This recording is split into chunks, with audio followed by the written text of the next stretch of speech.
Insomniac Spider-Man 2 is right around the corner, and the hype is unbelievably real. I myself am so excited to play the game. So to build onto the hype, I wanted to make this video talking about some of the unanswered questions in the game, because we do get quite a bit that I hope they do touch on in the sequel. Let's just jump right into it. Here are 5 unexplained mysteries in Insomniac's original Spider-Man game. Let's start with the first topic right here.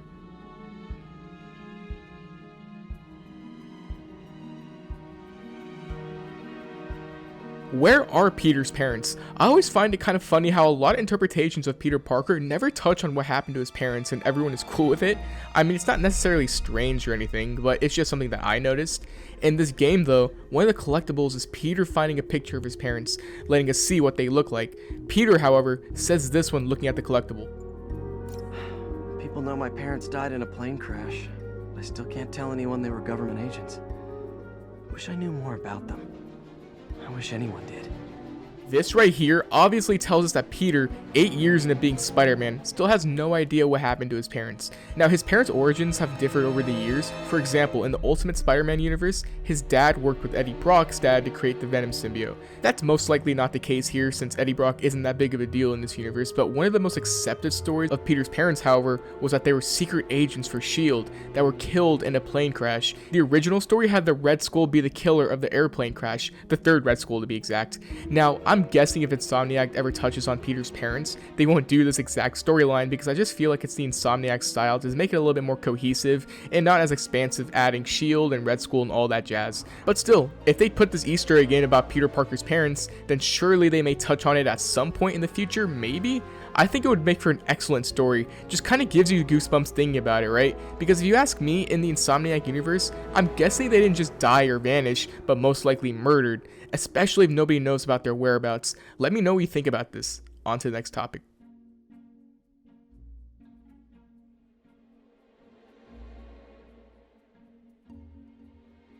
Where are the other superheroes in New York during the events of the game? I know this is a Spider-Man focused game, so obviously they aren't going to just shove in other Marvel heroes, but I mean, as a fan of these kind of topics, I can't help but think what they're doing during all of this. Now, the Avengers, we actually get an answer for. Peter mentions that they're in the West Coast, so gone from New York. The Avengers typically handle global threats, so yeah, that's easily explained. However, Spider-Man isn't the only local superhero in the city. A big one I wanted to talk about was Daredevil. Where is he? Hell's Kitchen is in the game, Matt Murdock is referenced in the game, him having his abilities is referenced in the game. Makes you think where he is. Now, my headcanon for this is that he actually does help during the events of the game.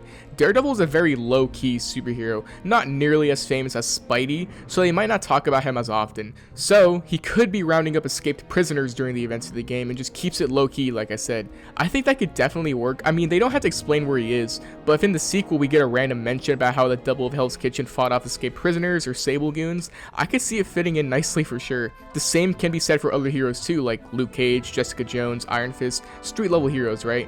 But since they aren't ever mentioned, we just won't know for sure. So I kind of hope we get some sort of reference to them in the sequel, because they are New York's protectors after all. Would be cool to see, but yeah, let's move on to the next topic.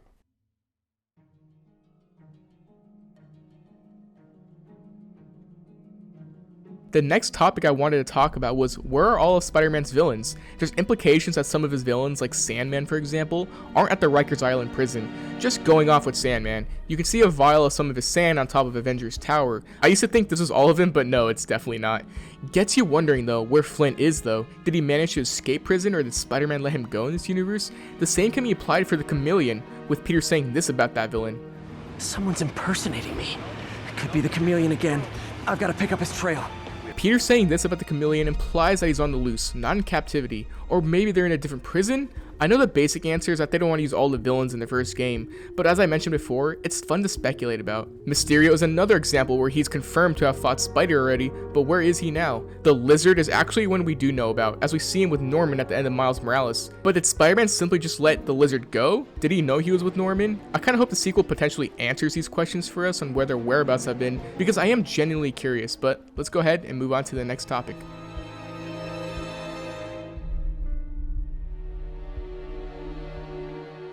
Now, something I always wondered about is how Spider-Man is affording all of his Spidey tech. We obviously see Peter having financial issues in the game. His suit, with how advanced it is, along with all his gadgets and whatnot, have to have costed a fortune, like actually. Makes you think how he got the funds to pay for it all. Maybe he got help from other superheroes like Tony Stark? I know Spider-Man's a genius inventor, but still, even with dumpster diving, I would imagine a lot of this tech had to have been super expensive. It's just a question that I hope we get answered, because this game throws it in our face that Peter is poor. It just seems like he has had all this tech before meeting Dr. Octavius too for resources, but yeah. Hopefully they answer this for us, because I am genuinely curious about it. But yeah, let's just move on to the next topic.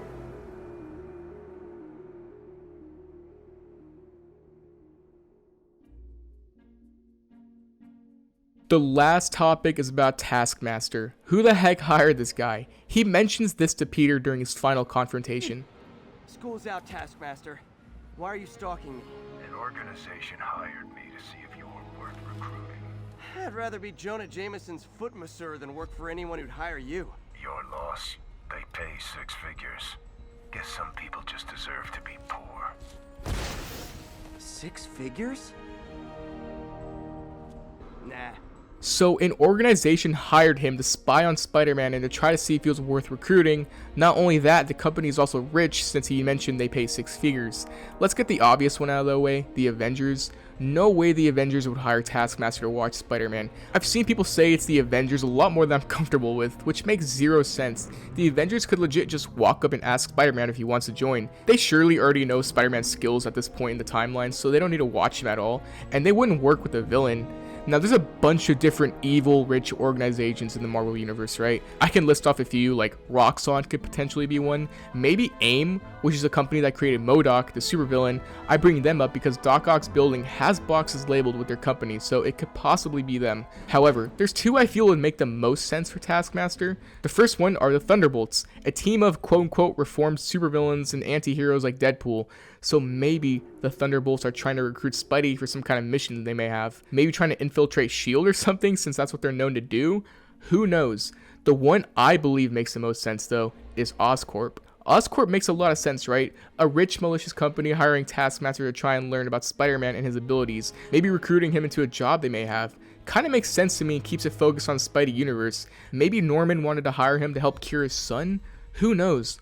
Honestly, this plotline could go anywhere. Maybe they just planted it for some random future possible game. Who knows? But let me know what you think about this one. I find it the most interesting. And those are all the mysteries I have for you. Let me know if any of them are dumb or if you have an answer for one. I love hearing opinions. Be sure to like, comment, subscribe if you want. All that stuff, I'd always appreciate it. And yeah, thanks again. Stay safe, and I'll see you on the next video. Peace. This video is brought to you by Manta Sleep. Manta Sleep provides high-quality sleep masks that function to help you sleep better. It's so simple to use. Simply pick from one of the different types of eye cups they have, then just stick it onto the headband they provide you and put it on. It's that easy. Very adjustable and made with very soft, very comfortable material that puts zero pressure on your eyes the entire time. They have different kinds too, like the Manta Steam Mask that alleviates stress and dry eyes, or the Manta Cool Mask, which is my favorite, that comforts your eyes and sinuses. There's different kinds of masks too, like the Silk Mask, which looks very comfortable, and the Weighted Mask. Check out Manta Sleep at their website here, and use my code provided on the screen to get a 10% discount off your order. Personally, I sometimes do have trouble sleeping, but these masks really do make you feel better. Something about how soft they are on your eyes creates such a comfort to just close them. It's a funny way to explain it, but trust me, it does help, especially if you do have trouble sleeping. Go to their website, use my code for 10% off, and thank you to Manta Sleep for sponsoring this video.